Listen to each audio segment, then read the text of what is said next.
Hello, ladies and gentlemen, and welcome to a book review. I know this is the first book review I've done on this channel. I've done some news, some gaming, some talked about some animes, but today I'm doing a book review.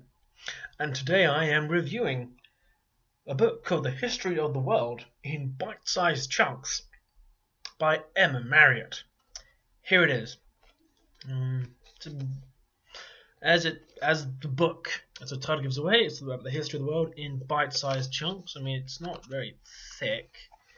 It's how long is it? It's 192 pages with the index, and if you remove the index, there's about 178 pages, and it starts on page. There's a contents page to start off with. And the actual book starts on page 9, so it's about 170 pages long of actual reading. But it's like, for one of you who doesn't want a long, thick book. I've got to talk to the camera. One of the people who don't want a long, thick book, I'll just read the summary on the back. Tasty morsels to satisfy your appetite for learning. Here's your chance to introduce or reintroduce yourself to 5,000 years of world history and discover just how our modern world came to be. The history of the world in bite-sized chunks pulls it all together from the world's earliest civilizations to the founding of the United Nations in 45.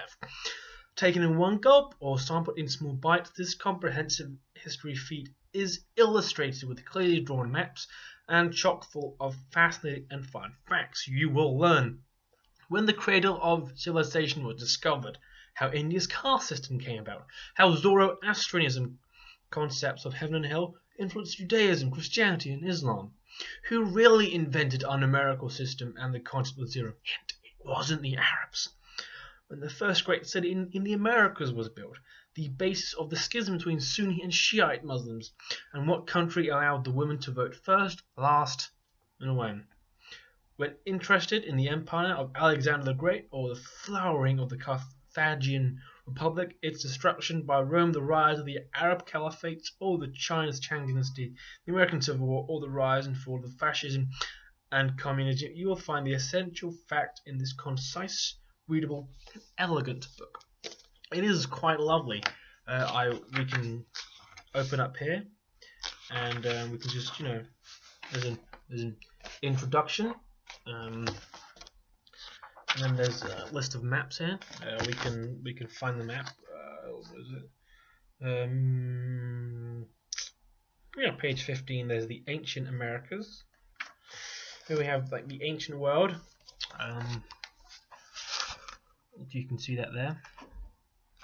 We have the Parthians, the Sumeria, Babylonia, the Phoenicians, Egyptian Empire down there. I don't know how the light is, but it's a good book. And we can. So what it does is it has 6 chapters. It goes first empires and civilizations, the ancient world, Middle Ages, World on the Move, which is from 1050 to 1700, Revolution and European imperialism, and the New World Order, and it ends in 45 after, of course, the dissolution of the end of the Second World War and the death of the Nazi regime. And under each chapter, it has like split up Middle East and Africa, the Far East, Europe, Americas. And later on, it also has Oceania in later chapters, because the civilization was late to be established in Oceania.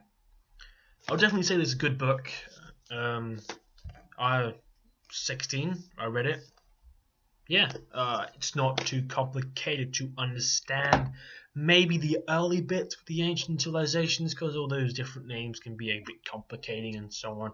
But I would say anyone who's got an interest in history are definitely above the age of 15 can read this book. The words are relatively big. It sums it up pretty well. I would say 7 to 8 out of 10. Good book.